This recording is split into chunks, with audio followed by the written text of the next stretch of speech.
उत्तर प्रदेश के प्रमुख शहरों में से एक कानपुर में ही एक अन्य महत्वपूर्ण स्थान है जिसके विषय में ये माना जाता है कि यहाँ पर एक बालक ने अपने तपोबल के प्रभाव से भगवान विष्णु के साक्षात दर्शन किए और बाद में 36,000 वर्ष तक इस पुण्य क्षेत्र में राज्य किया। जी हाँ, यह स्थान बिठूर में स्थित ध्रुव टीला है। बिठूर के इन्हीं सड़क मार्गों से होते हुए हम सर्वप्रथम पहुंचते हैं शनिदेव चौराहा। यहीं पर हमें ध्रुव टीला का एक बोर्ड दिखता है जो कि अतिक्रमण का शिकार है।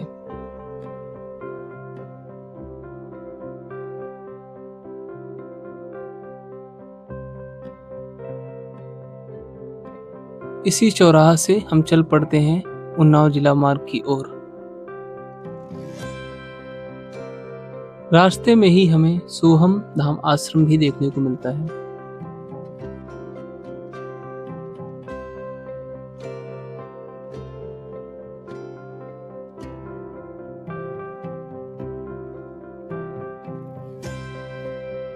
धीरे धीरे इसी सड़क मार्ग से होते हुए हम पहुंच जाते हैं अपने गंतव्य स्थल जो कि है बिठूर में स्थित ध्रुव टीला।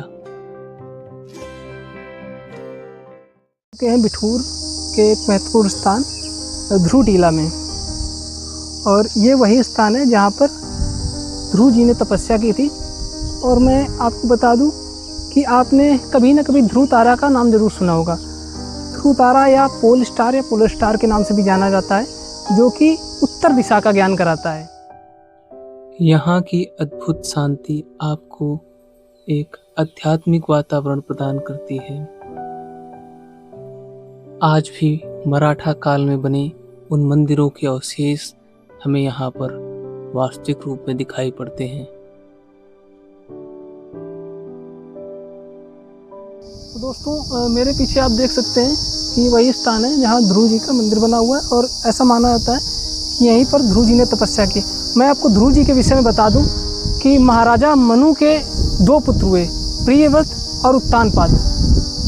प्रियव्रत और उत्तानपाद में से जो उत्तानपाद राजा हुए, उनके 2 रानियां हुई, सुनीति और सुरुचि। सुरुचि अर्थात अपनी रुचि के अनुसार कार्य करने वाली, और सुनीति अर्थात समाज की जो नीतियाँ उसके अनुसार कार्य करने वाली। सुनीति के एक पुत्र हुआ जिसका नाम था ध्रुव, और सुरुचि के एक पुत्र हुआ जिसका नाम था उत्तम। ध्रुव जी एक दिन राज दरबार में हुए अपमान से दुखी होकर ईश्वर के प्राप्ति की खोज में निकल पड़ते हैं, और उनकी मुलाकात नारद जी से होती है। नारद जी उन्हें गुरु मंत्र की दीक्षा देते हैं, और तपबल के प्रभाव से उन्हें भगवान विष्णु का साक्षात्कार होता है। ये मंदिर मतलब उसी समय का बना हुआ है या मंदिर बाजीराव पेशवा के टाइम का? अच्छा, बाजीराव पेशवा के समय का है।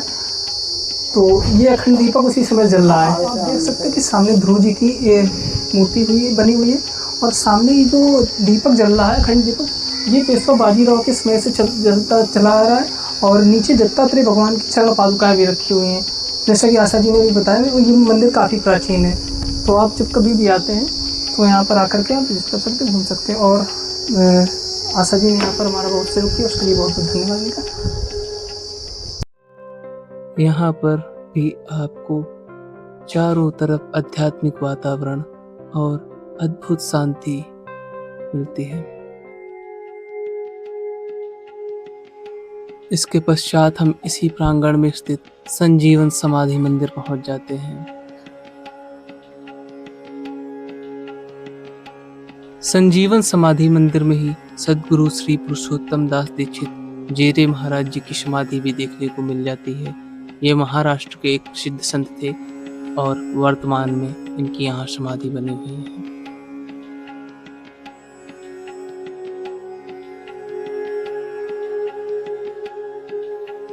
यहाँ पर इनकी समाधि के दर्शन करने से मन को एक अद्भुत शांति की अनुभूति प्राप्त हो रही है।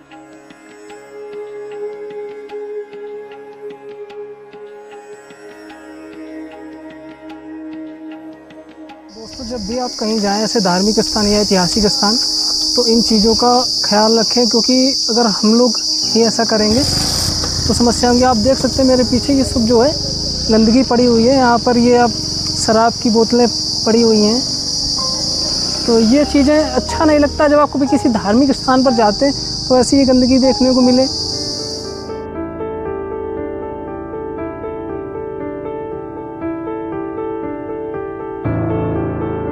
ध्रुव जी के मंदिर के समीप ही एक अन्य महत्वपूर्ण मंदिर है जिसे हनुमान मंदिर के नाम से जाना जाता है और ये मंदिर मराठा काल में निर्मित बताया जाता है। हम सीढ़ियों से उतरते हुए धीरे धीरे नीचे इस मंदिर के प्रांगण में पहुंचे। मंदिर का शांतिपूर्ण वातावरण यहाँ पर एक अलग ही अनुभूति प्रदान कर रहा था। गंगा के समीपस्थ यह ऐसा क्षेत्र है जो पुरातन काल से सनातन से जुड़ा रहा है।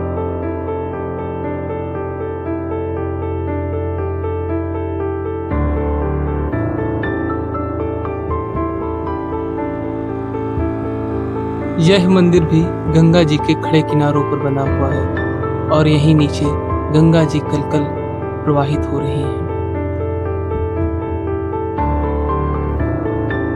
यहाँ पर कई खंडहर उस ऐतिहासिक विरासत की याद दिलाते हैं जो कई वर्षों पहले अपने मूल स्वरूप को खो चुकी है। तो दोस्तों आप जब ध्रुव टीला से थोड़ा नीचे उतरेंगे तो ये एक और प्राचीन मंदिर है और हम लोग यहाँ आ चुके हैं और हमारे साथ यहाँ के जो आचार्य जी हैं वो हमारे साथ हैं। सबसे पहले आपको प्रणाम। यहाँ का इतिहास ये है कि जब मानव को कोई जन्म ही नहीं था तो ब्रह्मा जी के दाहिने हाथ मन का जन्म हुआ था, बाएं हाथ से शत्रुपा का जन्म हुआ था। मन शत्रुपा दोनों जने पर पत्नी बने हुए। उनके 3 कन्याएं थी, 2 पुत्र थे। बड़े वाले पुत्र का नाम था उत्तान पाद, छोटे वाले का था प्रियवाद। उत्तान पाद ने यहाँ 19 बीघा का किला बनवाया। पीछे बहुत सुंदर काफी गंगा किला बनवाया था। ध्रुव जी का यहाँ जन्म हुआ। उत्तान पाद से जनता ध्रुव जी का यहाँ जन्म हुआ। 5 साल की उम्र में जो है घर से दुष्ट होते जो है वो हम भगवान को प्राप्त करें। जंगल जा रहे हैं, भगवान की प्रेरणा के बीच में नारद जी मिल गए। उनसे दीक्षा लेने के बाद 6 महीना जो है गंगा बनने का तपस्या की। वहाँ जो है भगवान को प्राप्त कर लिया। भगवान के तपना अनुसार यहाँ 36,000 वर्ष राज किया जो है। इसके बाद में भगवान के काम करेंगे। ये जो मंदिर है हाँ। इसका क्या महत्व है? यहाँ पर किसकी मूर्ति? यही जो हुआ ये ध्रुव किला का है, ये ध्रुव जी है छोटे। अच्छा। ये जो है खड़े एक है। सामने ये हनुमान जी की मूर्ति सामने है। हनुमान जी है, आगे जो है हनुमान जी की माता है, इनकी सबकी स्थापना है। अच्छा स्थापित है ये। बहुत पुरानी स्थापना। तो ये काफ़ी प्राचीन मंदिर हम मान सकते हैं कि काफ़ी पुराना मंदिर है। और ऐसा माना जाता है कि जो नारद जी ने जो मंत्र दिया था, गुरु मंत्र, वो ओम नमो भगवते वासुदेवाय, ऐसा ही कुछ था। हाँ, तो देखिए आपके आचार्य जी ने भी बताया। और आचार्य जी से मैं ये भी जानना चाहता हूँ, ये बगल में क्या आश्रम वगैरह बना हुआ है? ये जो है यहाँ जो है महिला वृद्धाश्रम चल रहा है। अच्छा, महिला वृद्धाश्रम। हाँ, ये अभी 2 साल से हमें यहाँ बहुत समय हो गया। ये अभी 2 साल से ये आ गए, ये अपना चला रहे महिला वृद्धाश्रम। अच्छा। तो सरकार की तरफ से या शासन की तरफ से कभी मंदिर के जीर्णोद्धार के लिए या यहाँ न कोई सरकार की तरफ से मदद है, न कोई यहाँ भूमि लगी है। हमारा गांव यहाँ से 60 किलोमीटर दूर है जो है। हम यहाँ पर पत्नी दोनों जने इनकी सेवा में। अच्छा। जो मंदिर में आ जाता उसी सरकार की तरफ से भी कोई देख रेख नहीं? ये नहीं जो रहती पेंशन तक नहीं, वृद्धावस्था पेंशन भी नहीं मिल रहा। आइए एक बार मंदिर के अंदर भी दर्शन कर लेते हैं। और चले आओ। देखो ये विष्णु भगवान है, ये प्रहलाद, ये नरसिंह हुए हैं, ध्रुव जी हैं। ये नरसिंह भगवान है, ये प्रहलाद, ये दुर्गा माता, ये गंगा माता, कृष्ण, राम, सीता, लक्ष्मण। और ये हनुमान जी की माता है, ये हनुमान जी है। अभी तक हम लोग जो भी मंदिरों में गए तो हनुमान जी की अकेले मूर्ति मिली है। यहाँ कहीं आसपास 50 को की मूर्ति है ही नहीं। ये मैं क्योंकि ये इसमें अद्भुत है, आप लोग भी देखें, क्योंकि हनुमान जी की माता की हरिद्वार में मनसा देवी की ऊपर मूर्ति है। अच्छा जी, चलिए नमन करो तो कर लो प्रसाद लो।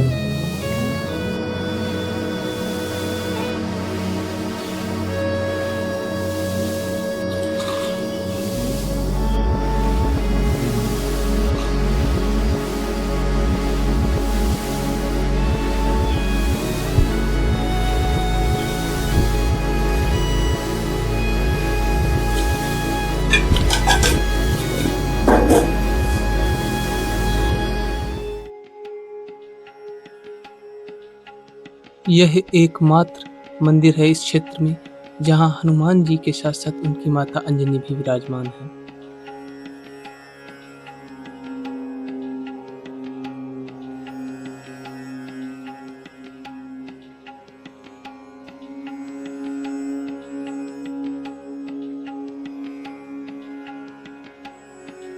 यहीं पर आपको एक संत की समाधि भी देखने को मिल जाएगी। यहाँ कई मूर्तियां विराजमान हैं जिसमें भगवान शिव की भी एक मूर्ति विराजमान है।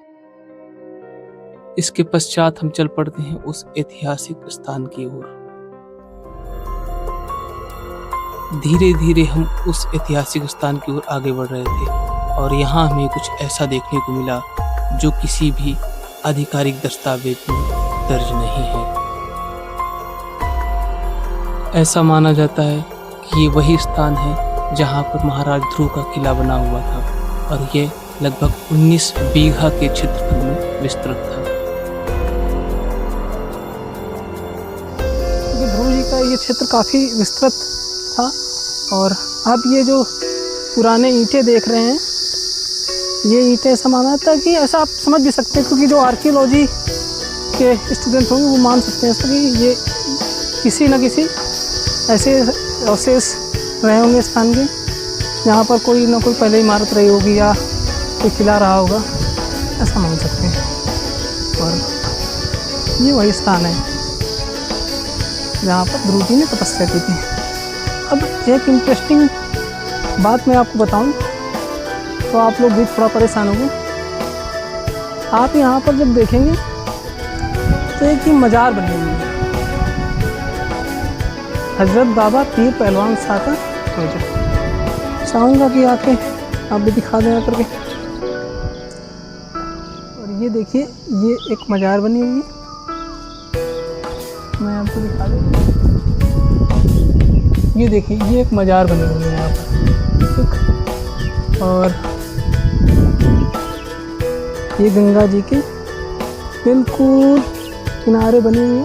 आप देख सकते हैं कि ये आप नीचे देखें तो ये कई 100 फीट की गहराई है। यहाँ पर नीचे गंगा जी प्रवाहित हो रही और ऊपर, हालांकि ये बड़ा संवेदनशील क्षेत्र है और मैं आपसे निवेदन भी करूँगा कि ऐसे क्षेत्रों में आज देखिए रस्सी बांध रखी है, क्योंकि ये हिस्सा जो है धीरे धीरे गंगा जी में कटता हुआ चला जा रहा है। तो ये आप देख सकते हैं, ये वही क्षेत्र है जहाँ पर महाराज ध्रुव ने तपस्या की और बाद में राजा रहे।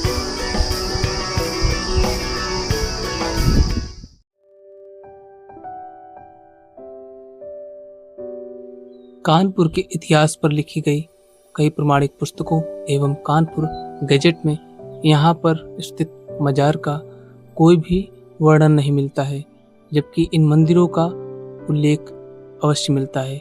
ये मंदिर मराठा काल में बनवाए गए थे और कुछ मंदिर यहाँ पर उससे भी पहले विद्यमान थे। गंगा किनारे स्थित होने के कारण यह टीला धीरे धीरे गंगा में ही समाहित होता चला जा रहा है। मैं हूँ ऋषभ और आप देख रहे थे एक्सप्लोर द रियल भारत। कैमरे पर हमारे सहयोगी थे योगेश। अगर आपको ये वीडियो पसंद आया तो चैनल को सब्सक्राइब कीजिए, वीडियो को लाइक कीजिए और अपने दोस्तों के साथ शेयर कीजिए। धन्यवाद। जय हिंद, जय भारत।